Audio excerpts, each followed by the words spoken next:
Welcome back, cocktail friends. Today's cocktail that I'm giving the Steve the Barman treatment to is the Reggae Rum Punch. What you've got coming up in this video, I'm going to talk you through the recipe for the Reggae Rum Punch, the one that's pretty much printed everywhere online. I'm going to have a quick little side-by-side tasting of 6 different overproof rums to see if the rum affects how the Reggae Rum Punch tastes. And then I'm going to do what I love to do and what I do best, and that's not reinvent it, but use some of the amazing ingredients that I've got behind me to kind of do little fun riffs and variations on the cocktail. But all the time, we're remembering why this drink is so popular with the Jamaicans. It's fun, it's fruity, it's boozy, and it's uncomplicated. So let's dive in.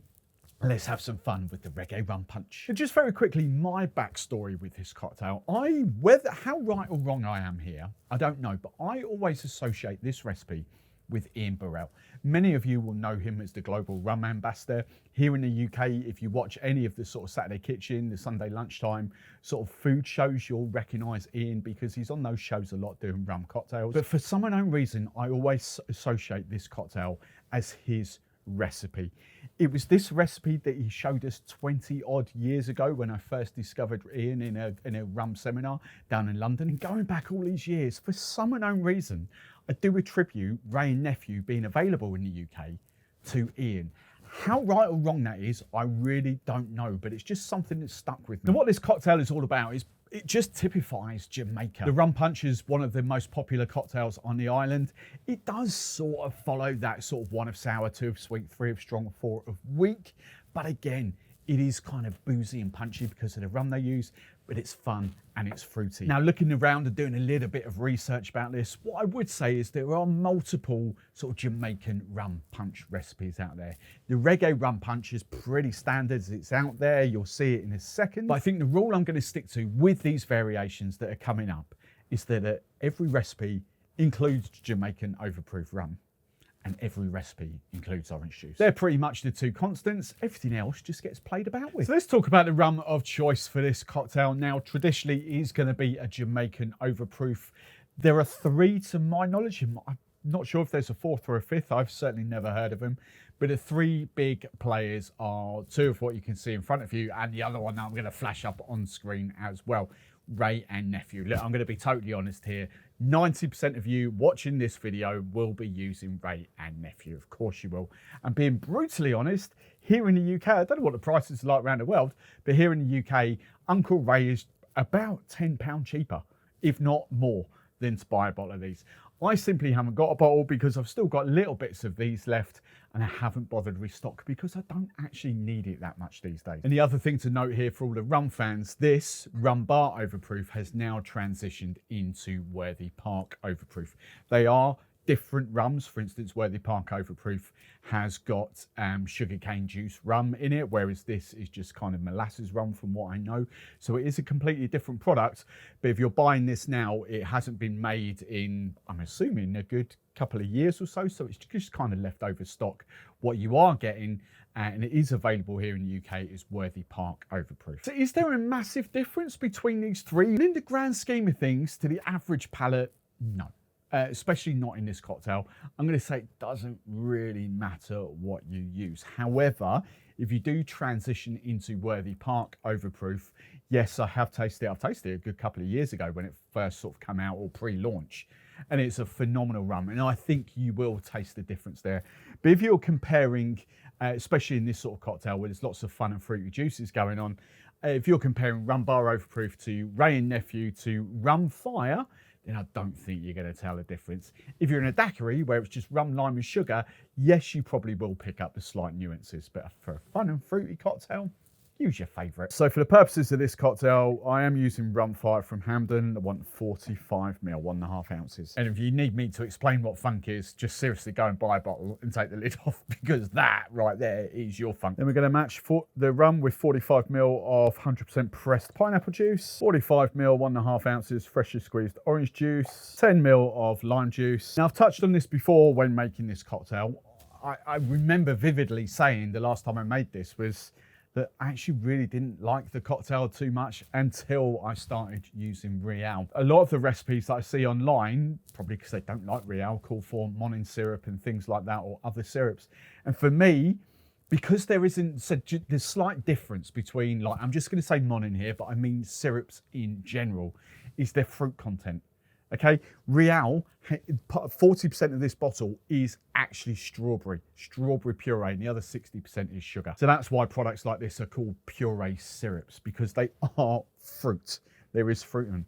Whereas if you take like a syrup, for example, like Monin, ODK, 1883, all those brands that we've got here in the UK, there might be 15, there might be 20% fruit at best, but a lot of that will be concentrate, and some of it will actually be like natural flavourings. So that is the big difference. This is 40% fruit. Now, yes, you could use some of your other purees like Funkin, like Boiron and things like that. You know, that stuff that I've got up there. Of course you can. Just remember, you're going to need to balance those with sugar as well.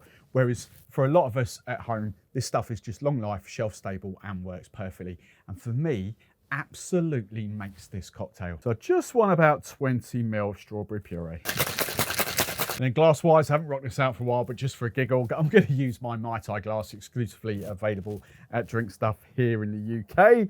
Get involved in that. We're just going to strain over fresh ice. Now look, the week after the pina colada video, he decides to go out and buy an actual pineapple day. There we go, some pineapple from. So that is a great cocktail. It is. It's fun, it's fruity. It's kind of boozy, but not that boozy. But you've got that little bit of sort of Jamaican funk that comes through there. Not enough to sort of kill the cocktail for those of you that don't like it and don't enjoy that Jamaican funk.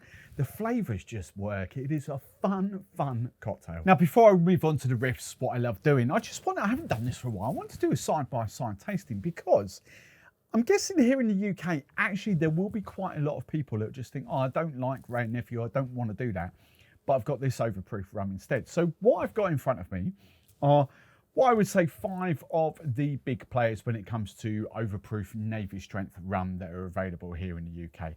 I have balance adjusted all these because these are different ABVs, and I'm going to run through that in a minute. You'll see on one of my shoulders, like me making these like sped up in hyper sort of speed. But just to run you through them, we've got Bounty, which is 151, 151, 75.5%. So I have used 37.6 mil in there. We've got Plantaray OFTD, which is 69%, again, stronger than Ray and Nephew. And I've used 41 mil in there, 41, just over 41 mil. I've got John Goldstone Rum down in Sussex, just outside of Brighton. This is a 57% rum. And I've used just under 50 mil, 49.5 mil, give or take, of that in there to balance adjust. Then we've got Cargo Colt Navy Strength, which is a cracking rum, 54.5% ABV rum. And I've used just slightly more, 52 mil of this. And then we go up to the Stella, which is a 40%er. So you can imagine I've had to balance adjust that quite a lot. So there's actually just over 70 mil, 71 mil of rum that's gone into there, just to make the ABV completely the same of every single cocktail. Now the results were quite interesting for me because I haven't really been in the rum journey now. We're getting on for like nearly 10 months or so, at least 8 months of me not really focusing on rum and doing all these side-by-sides. But the one thing I thought straight away, I thought I'd probably be down this end of my favourite rums, the Plantaray OFTD and the Bounty 151. I thought they'd be great. But actually, comparing them to them, they're not even there. They're not even at the ballpark with this cocktail. That, with their sort of white unaged rum, completely dominates over those two. These are just too rich and too heavy. So where my personal palate is definitely down here with these three. Now, for my money, yes, we are using a lot of rum in here, but you know, 71 mil compared to 45 mil. But, and obviously it's a little bit more expensive, so you're probably going to stick with this. However, I do prefer the Stella. The Stella gives me a fantastic tasting cocktail. I really do love that.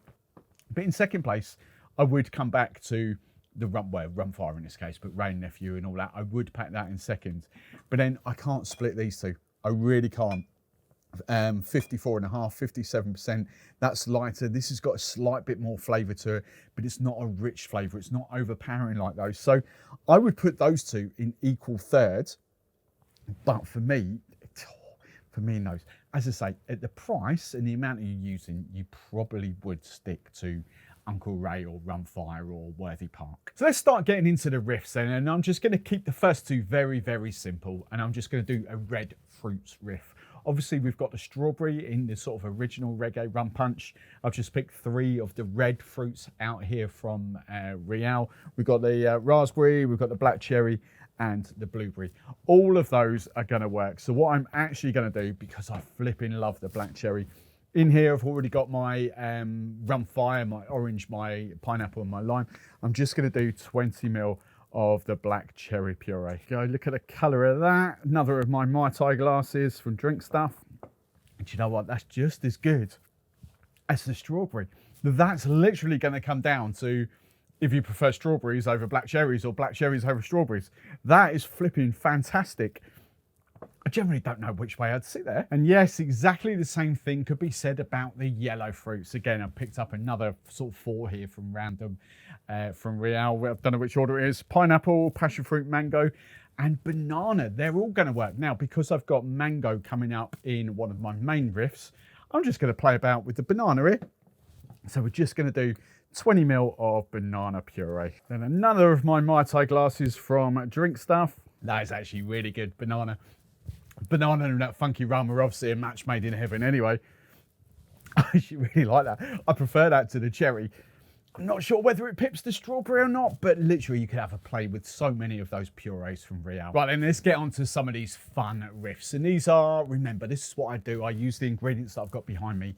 And I sort of take cocktails and give them extra dimensions, if you like. The Reggae Rum Punch is probably not about that, but it's fun, isn't it? It's fun to play about with cocktails. So the first thing, I've just called this riff one, haven't got a name. It's like loosely a sort of mango and ginger kind of variation on a rum punch. Because of the other booze that's coming down here, I'm bringing the sort of Uncle Ray or rum fire, whatever you're using, down to 30 ml. We've got this incredible liqueur from Chinola. This is their mango variant, and this is just Dominican Republic rum blended with actual mangoes. It's kind of like a long life shelf stable puree, if you like, an alcoholic puree. So we're going for 15 ml of the mango Chinola, 21% ABV that is, and then I think this is 20, well, I always forget what this is. 29.9, there we go, 29.9. So we are replacing that rum with a little bit of extra booze. So I'm going for 15 ml of King's ginger liqueur. So that's my alcohol component. Now I'm going for this sort of syrup component. I'm using a spiced hibiscus liqueur here. 15 ml of that, 10 ml of lime juice, and I'm bringing the juice element down just very slightly. I'm going to go for 75 ml of orange juice. Drain that into my Endesa highball glass from Artis. Then I've got loads, so might as well crack out another couple of pineapple fronds. So does that fit the bill? It's fun, it's fruity, it's boozy. It's just got a couple of extra layers going on. First up, yes, you do get that Jamaican rum. You very quickly get the mango and the hint of ginger coming through. But then you get that fun and fruitiness. You get the sort of orange juice, but you get the hibiscus syrup coming in there as well. It's not overcomplicated at all. We're just adding a couple of little layers into that drink. That's really, really good. Do you know what? I think I actually prefer it to like the black cherry and maybe the banana riff. So let's crack on with riff number 2. We're back up to 45 ml now of your Jamaican rum of choice, 1.5 ounces. This is kind of like a mango and apricot version, mango and apricot punch, if you like. So I'm going 15 ml. Half an ounce of apricot liqueur. Mango puree is coming out to play this time, so 20 ml of Real mango, 10 ml of lime juice. Then the same as last time, we're going for 75 ml of freshly squeezed orange juice. Drain into another Endesa highball glass from Artis. I've got them out. I'm going to use mint sprigs this time. I really like that. I'm being completely truthful. That's my favourite so far out of all of them that I've made. I love mango and I love apricot. Anyway, apricot is one of my favourite fruits, one of my favourite flavours, that nectarine, that sort of vibe. That is an absolute treat. You know, it's boozy, it's fun, it's fruity. There's not too much going on except for those fruit flavours. I think I prefer that to the strawberry. Then the final riff, kind of like a banana and vanilla riff, if you like. Different form of banana this time though, so it should be a little bit better than the puree.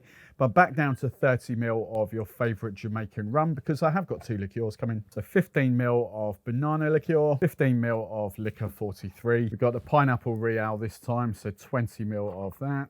10 ml of lime juice. And then it's the same as the last couple of cocktails, 75 ml of 100% pressed or squeezed orange juice. There you go, last glass again, the Endesa highball glass, and we'll go back to the pineapple fronds to garnish. Oh, there we go, that is so good. Oh, that's really good. I think for my own personal taste, I've saved the best two to last, my favourite two for last. They are right up my street. The banana, the sort of vanilla notes really do come through here. Don't get me wrong, I absolutely love the original Reggae Rum Punch, and then the couple of just flavour variants, I really, really do. But I just want something a little bit extra, and the last two provide that. Let me know in the comments below which ones you've been your favourite recipe out of all these, and what would you do to the Reggae Rum Punch or the Rum Punch? And if you want to watch another of my videos, then YouTube thinks you're going to love this one next.